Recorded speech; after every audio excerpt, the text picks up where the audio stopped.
A couple heads to a remote cabin, where each carrying a deadly secret. Both have the perfect murder planned. But before either can make the first move, unexpected intruder turn their twisted plan into a nightmarish battle for survival. This is Over Your Dead Body, 2026. The story follows Dan, a struggling director who now films commercials instead of movies. After work, he tells a crew member that he and his wife, Lisa, are spending the weekend at his family's remote cabin. He mentions that Lisa insisted on hiking through the mountains, even though he kept warning her it was dangerous. At the same time, Lisa tells her friend, Rachel, about the same trip. But her version is completely different. She says Dan is the one insisting on hiking through the mountains, despite her repeatedly warning him that it's dangerous. On the way home, Dan calmly says just 5 words over the phone. Tomorrow's plan is still on. And hidden inside his car are duct tape, a rope, and a hacksaw, making it clear this trip has a far darker purpose. Before leaving, Dan visits his father, Michael, who criticizes him for being weak and says men of his generation have never experienced real hardship. Soon, Dan and Lisa head to the cabin, but the drive is filled with constant arguments. Lisa mocks him for giving up filmmaking to shoot commercials, while Dan insists those jobs help support them. Lisa blames him for their financial problems anyway, making it obvious their marriage has been falling apart for years. The couple eventually arrives at the isolated cabin deep in the woods. While Lisa relaxes with a glass of wine, Dan heads to the basement to check several shotguns stored there. That evening, he cooks Lisa a steak dinner, hoping to reconnect. But the conversation quickly turns into another argument when Lisa says steak has never been her favorite meal. She insists she prefers ceviche from Peruvian restaurants, prompting Dan to ask if her acting class partner, Dario, is also from Peru. Lisa admits he is, but denies there's any connection. Dan says nothing, but it's clear he doesn't believe her. But the jealousy on his face says everything. That evening, the couple tries distracting themselves with a board game. Unfortunately, it only sparks another argument. Frustrated and emotionally exhausted, Lisa gives up, leaves the table, and heads to bed. For a brief moment, the cabin falls silent. The following morning, Dan quietly puts his plan into motion. He hides a bag of rocks inside a boat, then secretly stores the rope, duct tape, and hacksaw in the cabin's basement. Meanwhile, Lisa is upstairs rehearsing for an audition, completely unaware that Dan is approaching from behind with a chloroform-soaked cloth. But just as he's about to strike, everything goes black. When Dan wakes up, he finds himself tied to a chair with Lisa aiming a shotgun at him. She reveals that she uncovered his entire murder plot, from the chloroform and rope to the rocks hidden in the boat. According to Lisa, Dan planned to knock her unconscious, strangle her, weigh down her body, and dump it into the lake. But one question remains. Why the hacksaw? Left with no choice, Dan admits he planned to dismember her body to keep it from resurfacing. Horrified, Lisa demands an explanation. Dan finally confesses. He knows about her affair with Dario. However, she blames Dan's insecurity, failed ambitions, and years of financial struggles for destroying their marriage. In return, Dan accuses her of constantly humiliating him until he finally broke. According to her, Dan made one fatal mistake. He assumed he was the only one planning a murder. She also intended to stage Dan's death as a hunting accident, leaving the police with no reason to suspect murder. Suddenly, both husband and wife realize they came to the cabin with exactly the same goal: to kill each other. Dan is stunned. He argues that, unlike her, he at least planned to let her die painlessly. Lisa isn't convinced. When Dan claims no detective would believe her fake grief, the two begin pretending to cry like they're being questioned by the police. Realizing she's getting under his skin, Lisa smashes the shotgun into his face and raises it to finish him. But just before she pulls the trigger, a mysterious man quietly steps in and swings a hammer, and Lisa collapses on the floor unconscious. The story then flashes back 5 days earlier. The mysterious man is revealed to be Henry, whom Dan secretly hired and offers half of Lisa's $100,000 life insurance payout in exchange for helping him carry out the murder. Dan introduced Henry to Lisa as his childhood friend who just got out from jail, and they both were helping him to start over. Back in the present, Lisa regains consciousness and finds herself tied to the same chair Dan had been sitting in moments earlier. Once Lisa regains consciousness, Dan asks why she want to kill him, to which Lisa replies how he forced her to quit her well-paying job and then wasted all of their money trying to become a successful filmmaker, and never considered giving her a role in his movies. Now they're broke, drowning in debt, and she saw the life insurance money as her only way out. But then, Henry reveals that Dan hired him to kill Lisa in exchange for $50,000 from her life insurance. Just as Dan tries to silence Lisa by suffocating her with a plastic bag, Henry stops him at gunpoint. That's when Lisa drops a shocking bombshell. The insurance policy isn't worth $100,000. It's worth $1 million. Instantly, Henry begins questioning whose side he's really on. Dan raises his offer to $750,000, while Lisa offers Henry the entire payout and even promises to introduce him to Rachel. Realizing he's about to lose Henry, Dan suddenly lunges for the gun. A violent struggle breaks out, Lisa frees herself, and moments later, a gunshot echoes through the cabin. When the smoke clears, Henry is dead. But the couple immediately turns on each other again. Lisa grabs a knife, while Dan reaches for the shotgun, only to find it's empty. She stabs him in the foot, grabs the gun, and runs upstairs to reload it. Dan chases after her, and during another struggle, the shotgun accidentally fires into the attic. Then, 3 mysterious strangers crash through the ceiling, knocking both Dan and Lisa unconscious. The story then flashes back 3 days earlier. 2 escaped prisoners, Pete and Todd, break out of prison with the help of a prison officer named Algra. After hiding in the woods for days, they stumble upon Dan's isolated cabin and secretly take shelter inside. Everything goes according to plan until Dan and Lisa unexpectedly arrive at the cabin. With nowhere else to hide, the 3 fugitives quietly hide in the attic, waiting for the right moment. The next day, boredom gets the better of them, so they play charades while hiding above the ceiling. But suddenly, they hear Dan and Lisa fighting over a shotgun downstairs. During the struggle, the gun accidentally fires, weakening the attic floor. Back in the present, Dan and Lisa wake up tied to chairs, surrounded by the 3 criminals.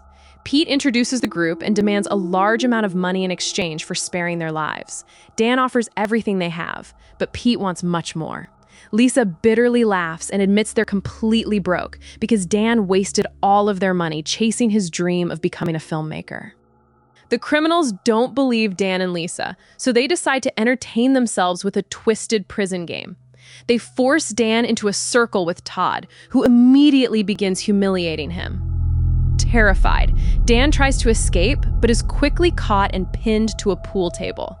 Just as Todd is about to assault him, Pete notices an old movie poster and realizes Dan directed one of his favorite films. The tense hostage situation briefly turns into an awkward movie discussion, but the moment doesn't last. The intruders soon decide to kill Dan instead. Just as Algra is about to pull the trigger, Lisa desperately offers them $50,000 from her personal bank account, promising to hand over the money when the bank opens the next morning. Pete agrees to Lisa's offer and locks the couple in the basement overnight until the bank opens. Left alone for the first time, Dan and Lisa stop talking about killing each other. Instead, Lisa admits she wanted Dan to discover her affair with Dario, not because she wanted to leave him, but because she hoped it would make him fight for their marriage. It's the first honest conversation they've had in years. But upstairs, the fugitives are secretly planning to kill them once they get the money.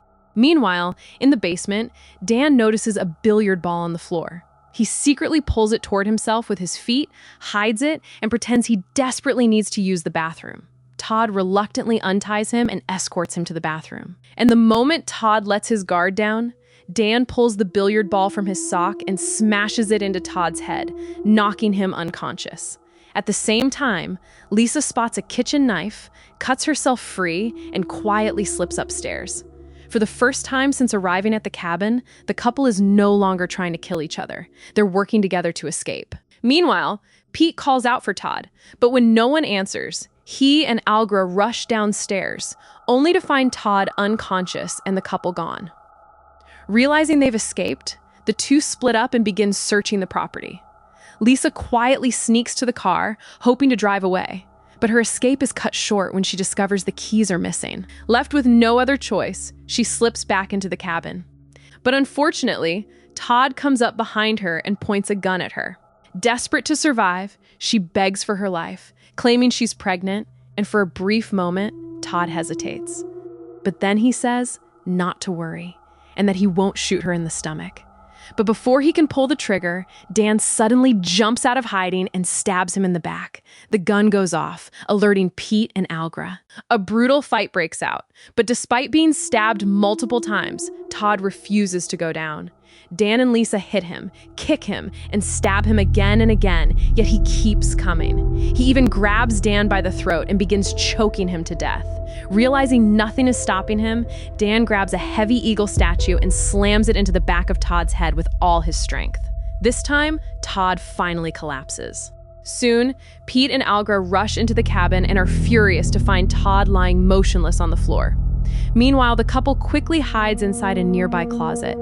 But just the footsteps get closer. Dan apologizes for giving up on their marriage and hands Lisa the boat keys, telling her to escape. Believing she's pregnant, wanting to save both her and the baby. But Lisa finally admits she lied about the pregnancy just to stay alive. Surprisingly, Dan laughs, calling it the best performance she's ever given. But their emotional moment is cut short when Pete finds the hideout and begins to approach. Without hesitation, Dan throws himself at Pete, giving Lisa a chance to escape. She races outside, but Algra is already waiting and attacks her. Just as it seems Lisa is about to be overpowered, Dan bursts through the front door and tackles Algra away from her. Seconds later, Pete joins the fight. The brutal four-way battle leaves everyone bloodied and exhausted.